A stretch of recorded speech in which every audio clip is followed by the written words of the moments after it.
आशा करता हूँ आप सब बहुत अच्छे होंगे। मेरा नाम है सिद्धांत अग्निहोत्री, स्टडी ग्लोस पे आपका बहुत बहुत स्वागत है। दोस्तों, यूपीएससी निकालना है तो मैं आज आपको प्रैक्टिकल सॉल्यूशंस के बारे में बताऊंगा, कैसे कम से कम रिसोर्सेज यूज करके आप ये एग्जाम जो है वो निकाल सकते हो और आपको फालतू चीजें पढ़ने की जरूरत नहीं है। यूपीएससी की बात करें दोस्तों तो एक दिन के लिए हमने सेल बढ़ा दी है। आपको पता ही है कि मैं ये ओपन चैलेंज है मेरा, जितने सस्ते में हम दे रहे हैं, कोई कितना भी कुछ भी लॉन्च कर ले, और जितना क्वालिटी हम दे रहे हैं उतना कहीं पे भी नहीं है। एसडीएम ऋषि सर, मैं खुद, Sohail sir, Prashant sir, Mansi ma'am, Prince sir, Inder sir, ये सब आप मतलब समझ लीजिए जो प्राइवेट जैसे ट्यूटर होता है ना, वैसे हम पढ़ा रहे हैं। पूरी लाइव क्लासेस चली भी, गवर्नेंस की आंसर राइटिंग शुरू है। आज के लिए सिर्फ हमने सेल जो है वो रात 12 बजे के लिए बढ़ा दी है। कल हमने इसको एंड कर दिया था कि लेकिन कल रात 12 बजे तक हमारे एग्जीक्यूटिव्स लगे रहे, तो दिवाली कूपन कोड यूज करिए, आपको एक्स्ट्रा 30% ऑफ मिलेगा सिर्फ आज रात 12 बजे तक। उसके बाद हम ये सेल एक्सटेंड नहीं करने वाले। ओके, तो हम यहां पे बात करेंगे प्रैक्टिकल सॉल्यूशन यूपीएससी का क्या है, यूपीएससी का सिलेबस समझेंगे और किताबों, आज हम बुक लिस्ट की बात करेंगे, सिलेबस को कैसे क्रैक करना है वो भी मैं बताऊंगा। अब मैं यूपीएससी पे लेक्चर लाता रहूंगा। आपको बता दूं कि अभी 1 नवंबर से मैं सीरीज शुरू कर रहा हूं, आंसर राइटिंग में खुद करवाऊंगा, आपको फ्री रहेगी वो यूट्यूब पे। डेली 1 से 2 सवाल लूंगा और मैं बताऊं कि कैसे आप आंसर लिख सकते हैं। तो सबसे पहले पेपर है, पेपर बी की हम नहीं बात करेंगे, ठीक है, क्योंकि क्वालिफाइंग होते हैं। मेन मेरिट आपकी ये बनाता है ना, मेन मेरिट आपका ये बनाता है। जीएस पेपर 1, 2, 3, 4 ऑप्शनल और एसए की अभी हम बात करेंगे। यहां पे जो पेपर 1 है 250 मार्क्स का होता है, इसकी अभी हम बात करेंगे थोड़ी देर में, ठीक है। बाकी पेपर 2, 3, 4, 5, 6, 7 इसकी हम बात करते हैं। और उसके बाद इंटरव्यू होता है, यानी कि टोटल 2025 इंटरव्यू 275 का होता है। लेकिन दोस्तों मेंस है जो है, मेंस अगर आपने मेंस क्रैक कर लिया तो आप यूपीएससी निकाल लेंगे। अब आपको पता है कि एक तो एसए पेपर हो गया और दूसरा जो है ये आपका ऑप्शनल पेपर हो गया, यही आपकी मेरिट बनाते हैं। तो अब हम शुरू करते हैं कि कैसे आप इस कोड को क्रैक कर सकते हो, करना क्या, कौन सी किताबें पढ़नी है। शुरुआत करते हैं जीएस पेपर 1 से। एसए पे भी हम लास्ट में आएंगे। जीएस पेपर 1 अब 250 मार्क्स का पेपर होता है ये, ठीक है।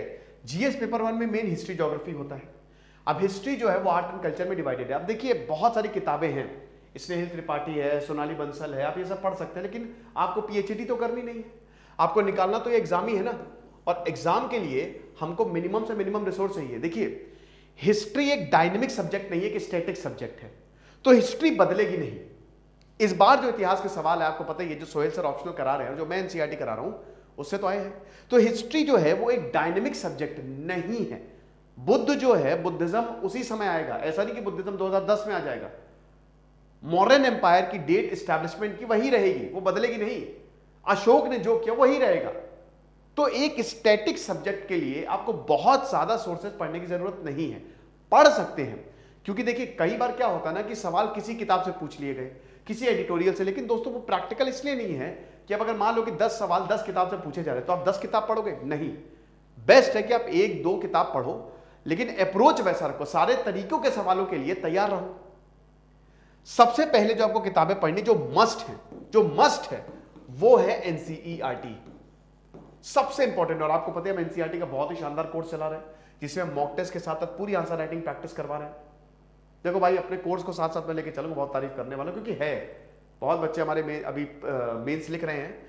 तो एनसीईआरटी जो है, एनसीईआरटी का जो हमारा कोर्स है बहुत बढ़िया है। तो एनसीईआरटी मस्ट है। इसमें आपकी सबसे पहले पॉलिटी की एनसीईआरटी पढ़नी है, हिस्ट्री की एनसीईआरटी पढ़नी है, इकोनॉमी की एनसीईआरटी पढ़नी है, ज्योग्राफी की एनसीईआरटी, ये 4 तो एनसीईआरटी आपको पढ़नी ही पढ़नी है।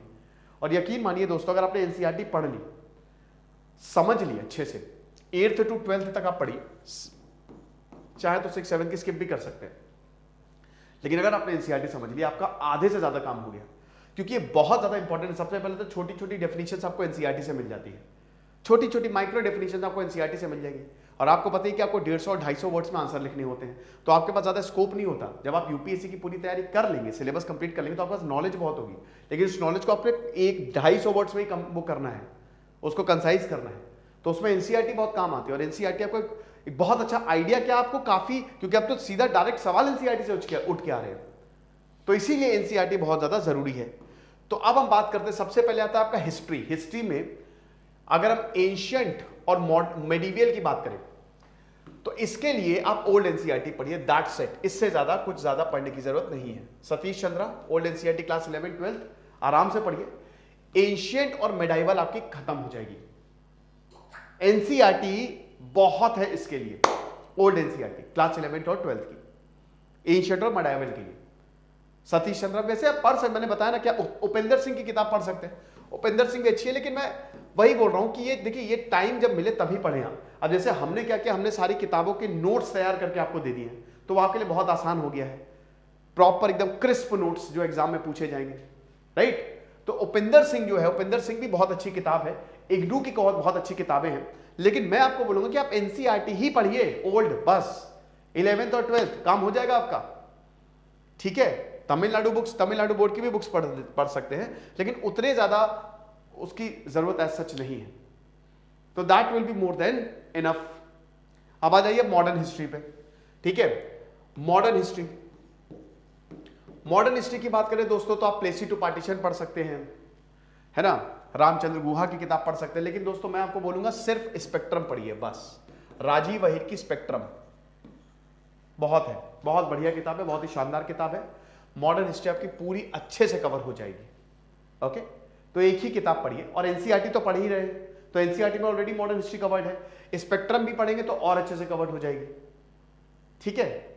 कुछ पॉइंट्स जो है, कुछ चैप्टर्स जो है, वो भले आप किताबों से देख लें, दूसरी किताबों से देख लें, लेकिन बेसिक आपका फोकस यही रहना चाहिए, स्पेक्ट्रम अच्छे से कवर कर लीजिए, बहुत अच्छे से कवर कर लीजिए, और ये जो किताबें पढ़ेंगे ना, बहुत अच्छे से पढ़िएगा, ये अप्लाइड स्ट्रैटेजी है। उसके बाद आर्ट एंड कल्चर आ जाता है। आर्ट एंड कल्चर में देखिए एक ही किताब है, और कुछ मत जाइएगा, नितिन सिंघानिया, फाइन आर्ट्स की भी एनसीईआरटी पढ़ सकते हैं आप, लेकिन नितिन सिंघानिया जो है वो बेस्ट किताब है आर्ट एंड कल्चर के लिए, सबसे बेस्ट किताब है ना। तो नितिन सिंघानिया पढ़िए। बाकी current affairs, art and culture के करेंट अफेयर्स बहुत इंपॉर्टेंट है, कभी कुछ मिल गया, कभी कोई साइट डिस्कवर हो गई, तो आर्ट एंड कल्चर उस सेंस में भी इंपॉर्टेंट है, ठीक है। तो वहां पे भी आप ये पढ़िए करंट अफेयर्स। देखिए जो डायनेमिक सब्जेक्ट है उस पर आपको करंट अफेयर्स पे रिलाई करना पड़ेगा, तो नितिन सिंघानिया। अब ज्योग्राफी की बात, ज्योग्राफी में बहुत ज्यादा प्रॉब्लम आती है भाई, ज्योग्राफी के लिए क्या करें। देखिए ज्योग्राफी के लिए मैं आपको सबसे बेस्ट बताऊं तो ज्योग्राफी के लिए एनसीईआरटी सबसे बेस्ट है। इंडियन ज्योग्राफी के लिए 6th to 12th की एनसीईआरटी, इंडियन और फिजिकल आपकी दोनों कवर हो जाएगी, सबसे बढ़िया है। एटलस, एटलस बहुत अच्छे से पढ़िए, मैपिंग आपको याद होनी चाहिए। उसके बाद जीसी लियोंग, गोचेंग लियोंग, ये किताब को मैंने रिव्यू भी करवाया है, ये वर्ल्ड और फिजिकल ज्योग्राफी के लिए बेस्ट बुक है, इसको आपको पढ़ना ही पढ़ना है। तो एनसीईआरटी, जीसी लियोंग, एटलस को पढ़िए, आपका 90% काम हो जाएगा, 90% काम हो जाएगा। माजिद हुसैन भी आप पढ़ सकते हैं, खुल्लर भी पढ़ सकते हैं, लेकिन दोस्तों वो एडेड है, ये आपको पढ़ना ही पढ़ना है। इसके बाद अगर कुछ छूटा हो तो आप माजिद हुसैन से चेक कर लीजिए, आप खुल्लर से चेक कर लीजिए, ठीक है। लेकिन that is more than enough, unless and until आपका ऑप्शनल ना हो ज्योग्राफी। ऑप्शनल की एक अच्छी बात ये होती है ना कि उसमें तो फिर ये सारी किताबें खत्म हो जाएंगी। अभी मैं बताऊंगा कैसे। देखिए आप क्रैक समझिए, क्रैक अगर हम बात करते हैं ना, तो जो जैसे ज्योग्राफी भी it's a dynamic subject. Dynamic कैसे, जैसे अभी साइक्लोन सितरंग आया तो साइक्लोन के बारे में पूछा जाएगा, इसकी भाई बताओ क्या हिसाब किताब है, ठीक है। अभी भूकंप आया तो भूकंप से पूछ लिया जाएगा अर्थक्वेक। तो आपको 1-1.5 साल करंट अफेयर्स बहुत अच्छे से पढ़ने, वहीं से ही सवाल पूछे जाते हैं। जैसे अभी रिलीजन बहुत रहा, तो right to freedom of religion से सवाल आ जाएगा, लेकिन आपको पता होना चाहिए ना। देखिए सवाल तो करंट से आएगा, लेकिन आपको स्टैटिक पता होना चाहिए। ये चीज आप मेरी बात समझ रहे हैं। मैं क्या कहने की कोशिश कर रहा हूं कि current affairs is the key. जो सब्जेक्ट आपको टफ लग रहा है ना, उसमें करंट अफेयर्स के हिसाब से चलिए। जैसे science and tech, science and tech में 2 तरीके के लोग होते हैं, जिनका साइंस का बैकग्राउंड होता है और जिनका साइंस का बैकग्राउंड नहीं होता है। अब जिनका साइंस का बैकग्राउंड है तो उनकी तो बात ही खत्म, लेकिन जिनका साइंस का बैकग्राउंड नहीं है उनको प्रॉब्लम आती है साइंस पढ़ने में। तो वो करंट अफेयर्स से ही बस आप पढ़ें, 1-1.5 साल के करंट अफेयर्स देखें। जैसे अभी जैसे इसरो ने 32 वनवेब के 36 वनवेब के रॉकेट जो है वो लॉन्च किए, 36 है ना, 72 लॉन्च करने वनवेब। तो अब आप सैटेलाइट्स जो है, सैटेलाइट्स के बारे में अच्छे से पढ़े, सैटेलाइट्स कैसे काम करती हैं, जियो सिंक्रोनस, ये बैकग्राउंड और ये यूट्यूब चैनल पे भी मिल जाएगा और नोट्स भी मिल जाएंगे। अपने बढ़िया से नोट्स बना ले, समझ ले इसको। अभी जैसे क्वांटम इंटेंगलमेंट की बात हुई, क्वांटम इंटेंगलमेंट, इस पर नोबेल प्राइज मिला, तो क्वांटम इंटेंगलमेंट के बारे में पढ़ ले, क्वांटम फिजिक्स के बारे में पढ़ ले, क्वांटम क्या होता है, ऐसे पढ़ें आप, बजाय कि पूरा का पूरा पढ़ने की। तो करंट अफेयर्स से अगर आप पढ़ेंगे तो आपकी साइंस भी बहुत अच्छे से तैयार हो जाएगी और आपको कंपैरेटिवली कम पढ़ना पड़ेगा, कम। और वैसे वही चीज है ना कि आपको पीएचडी नहीं करनी, आपको सिर्फ ये एग्जाम निकालना है। तो ये चीज थोड़ा सा ध्यान में रखें, ठीक है। सोसाइटी के लिए देखिए सोशियोलॉजी की एनसीईआरटी आती है क्लास 11-12 की, वो पढ़ लीजिए, दैट्स इट। बहुत ज्यादा बड़ा इसमें कुछ खास पूछा नहीं जाता है। वर्ल्ड हिस्ट्री के लिए देखिए, वर्ल्ड हिस्ट्री जो है ना, वर्ल्ड हिस्ट्री के लिए लोग बोलते हैं आप नॉर्मल लॉ में पढ़ लो, है ना, नॉर्मल लॉ में पढ़ लो, लेकिन मैं थोड़ा इसको मना करता हूं क्योंकि बहुत ही बल्कि बुक है और वर्ल्ड हिस्ट्री के ज्यादा सवाल पूछे नहीं जाते। देखिए आपको करना क्या है, जिस सेक्शन के ज्यादा सवाल आ रहे हैं ना उसकी किताबें आपको पहले खत्म करनी है, और जिसके कम सवाल आ रहे हैं, जैसे वर्ल्ड हिस्ट्री पे बहुत ही कम, 1 या 2 ही सवाल रहते हैं, एक ही सवाल आ गया तो कभी कभी वो भी नहीं रहते, तो वर्ल्ड हिस्ट्री के लिए बेस्ट ये है, जैसे मैंने यूट्यूब पे फ्री लेक्चर्स करवाए हैं, 25 लेक्चर की सीरीज है वर्ल्ड हिस्ट्री पे, वो देख लो। French revolution, American revolution, Russian revolution, ये सब मैंने करवाया है, अमेरिकन वॉर ऑफ इंडिपेंडेंस, नहीं तो मेरे लिए किसी भी यूट्यूब चैनल के उठा के देख लो और उससे नोट्स बना लो, बेस्ट है। और यही आपको इंडिया आफ्टर इंडिपेंडेंस के साथ भी करना है। अब इंडिया आफ्टर इंडिपेंडेंस के लिए रामचंद्र गुहा की किताब को रिकमेंड किया, बहुत शानदार किताब है, लेकिन आप उतना क्यों पढ़ोगे, लेक्चर देख लो सिंपल से यार। जैसे मैंने 10 लेक्चर की सीरीज की इंडिया आफ्टर इंडिपेंडेंस की, एनसीईआरटी पॉलिटी में ही आपको मिल जाएगा, हिस्ट्री में एनसीईआरटी जब पढ़ोगे तो इंडिया आफ्टर इंडिपेंडेंस मिल जाएगा। तो इंडिया आफ्टर इंडिपेंडेंस या तो यूट्यूब से, नहीं तो एनसीईआरटी आपको ऑलरेडी कवर करवा देगी, ठीक है। तो ये चीज आपको समझनी, एनसीईआरटी पॉलिटी की जो क्लास 12 की पॉलिटी है उसमें ये कवर्ड है अच्छे से। तो मेरा कहने का मतलब ये है कि वर्ल्ड हिस्ट्री आप यूट्यूब से देख सकते हो, उसमें नॉर्मल लॉ है, बहुत ही बल्कि बुक है क्योंकि उतना उसका वेटेज नहीं है वर्ल्ड हिस्ट्री का। संजीव बालियान के नोट्स, वो भी संजीव सर के नोट्स भी बहुत बढ़िया रहते हैं, वो भी आप पढ़ सकते हो, समझ गए। तो यही है, अभी इतने पे ही हम चलते हैं। अगला जीएस पेपर 3 मतलब 2, पेपर 3 जो होता है जीएस पेपर 2, पॉलिटी और गवर्नेंस, बहुत ही ज्यादा इंपॉर्टेंट है। अब गवर्नेंस हमने कोर्स बनाया है गवर्नेंस का, ठीक है, एसडीएम ऋषि सर, अगर आप बुक परचेस कर लो बहुत ही बढ़िया है, जितने की किताब आई उतने की वही आ जाएगा, कोर्स आ जाएगा, वो पढ़ लो क्योंकि हमने अभी गवर्नेंस के आंसर राइटिंग भी शुरू हो गई है, तो बहुत अच्छे से सेग्रीगेट किया है। नहीं तो पॉलिटी और गवर्नेंस टोटल जो 250 मार्क्स में लगभग आप समझिए कि 150 मार्क्स तक पॉलिटी और गवर्नेंस पूछी जाती है। 60% पेपर जो है वो पॉलिटी गवर्नेंस में रहता है। पॉलिटी के लिए एक एनसीईआरटी तो है ही है, क्लास 6 to 12, ठीक है, लेकिन सिर्फ एम लक्ष्मीकांत पढ़ना, that's it. M Laxmikanth, DD Basu मत पढ़ना, M Laxmikanth is more than enough. पढ़ने को तो आप अलेक्जेंड्रियस, डीडी बसु, बहुत सारी चीजें पढ़ सकते हो, लेकिन दोस्तों क्यों, वही पीएचडी थोड़ी ना, लॉयर थोड़ी ना बनना है, एग्जाम निकालना है, उसके लिए एम लक्ष्मीकांत बहुत ही बढ़िया किताब है। बाकी करंट अफेयर्स, क्योंकि पॉलिटिक्स बहुत ही डायनेमिक टॉपिक है, तो करंट अफेयर्स आपको लगातार पढ़ने हैं। क्या आया, क्या जजमेंट आया, किस कौन सी चीज जो है वो जैसे अभी प्लेसेस ऑफ वर्शिप एक्ट, तो जो जो एक्ट 1 से 1.5 साल में न्यूज में रहे हैं उनको आपको देखना है। एम लक्ष्मीकांत पे देखिए, एम लक्ष्मीकांत आपको बहुत अच्छे से पढ़नी है। आखिरी के चैप्टर आप स्किप कर सकते हो, लेकिन जो मेन चैप्टर है, जैसे राज्यसभा, भी राज्यसभा का इलेक्शन हुआ, प्रेसिडेंट का इलेक्शन, इस पे सवाल नहीं बनने हैं, तो ये सब तो रट लो। नींद में भी पूछे राज्यसभा का इलेक्शन, प्रेसिडेंट कौन है, कैसे होता है, कैसे उसको हटाया जाता है, एकदम बता दो। फंडामेंटल राइट्स, ये सब बहुत इंपॉर्टेंट है, ठीक है। तो एम लक्ष्मीकांत जो है that is more than enough, आपको बस वही पढ़नी हो। एनसीईआरटी तो आप पढ़ ही रहे हो, एनसीईआरटी तो है ही है, वो तो है, लेकिन M Laxmikanth is more than enough. Governance के लिए भी अगर आप कोर्स नहीं ले रहे हो तो एम लक्ष्मीकांत पढ़ लो बस, और वो आधी पेज की, ज्यादा पेज की भी नहीं है, 250-300 पेज की है, तो गवर्नेंस के लिए एम लक्ष्मीकांत बहुत अच्छी है, बढ़िया है, पॉलिटी और गवर्नेंस के लिए। ओके, अच्छा, इंटरनेशनल रिलेशंस की अगर बात करें, सोशल जस्टिस की बात करें, तो करंट अफेयर्स। देखिए इंटरनेशनल रिलेशन की कोई पर्टिकुलर बुक नहीं है, इंटरनेशनल रिलेशंस जो है वो हाईली डायनेमिक टॉपिक है, सबसे ज्यादा डायनेमिक टॉपिक इंटरनेशनल रिलेशंस है, क्योंकि हर वक्त कुछ ना कुछ होता रहता है। अब हमने बहुत ही अच्छा कोर्स बनाया, प्रशांत सर का कोर्स है, आईआर का, बहुत ही सस्ता कोर्स है, तो उसमें हमने 20 से 25 लेक्चर्स दिए हैं, पूरा आईआर कवर्ड है उसमें, 30 लेक्चर्स है उसमें, आंसर राइटिंग भी है उसमें, तो या तो वो अवेल कर लो, अगर नहीं है तो आईआर जो है ना, करंट अफेयर्स देखते रहो, करंट अफेयर्स देखते रहो। लगभग हर यूट्यूब चैनल पे इंटरनेशनल रिलेशंस कवर ही किए गए हैं, किसका किसके साथ रिलेशन कैसा था, क्या हुआ, क्या प्रॉब्लम हुई, तो आईआर जो है वो पूरा आपका करंट अफेयर बेस्ड रहेगा। तो इसमें अच्छे से नोट्स बनाओ, एक आईआर की अलग कॉपी बना के, सभी की वैसे अलग कॉपी बना लेना, ठीक है, तो उसमें अच्छे से नोट्स बनाओ आईआर के बढ़िया से, तो इंटरनेशनल रिलेशंस पूरा करंट अफेयर बेस्ड जाएगा, and so is social justice, समझ रहे हो, तो ये चीज है। अब जीएस पेपर 3 पे आ जाओ, अगेन बहुत ही डायनेमिक टॉपिक है, तो इसमें सबसे पहले हम साइंस एंड टेक पे आएंगे। तो साइंस एंड टेक, जैसा कि मैंने बताया, जैसे अब हमारे यहाँ रवि सर की बुक जो है वो रिकमेंड की जाती है, लेकिन रवि सर ने पूरा कोर्स ही हमारा बना दिया है साइंस एंड टेक का। रवि सर का साइंस एंड टेक और एनवायरमेंट का हिंदी और इंग्लिश के लिए जब आप हमारा कोर्स अवेल करोगे ना, उसमें ऑलरेडी लेक्चर्स हैं, रिकॉर्डेड है, लेकिन ऑलरेडी लेक्चर्स हैं रवि सर के, तो वो आप उससे पढ़ सकते हो।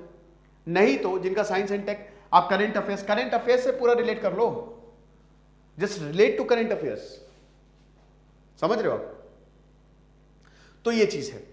देन उसके बाद आपका जो इकोनॉमिक्स आता है, बहुत ही ज्यादा इंपॉर्टेंट, इकोनॉमिक्स।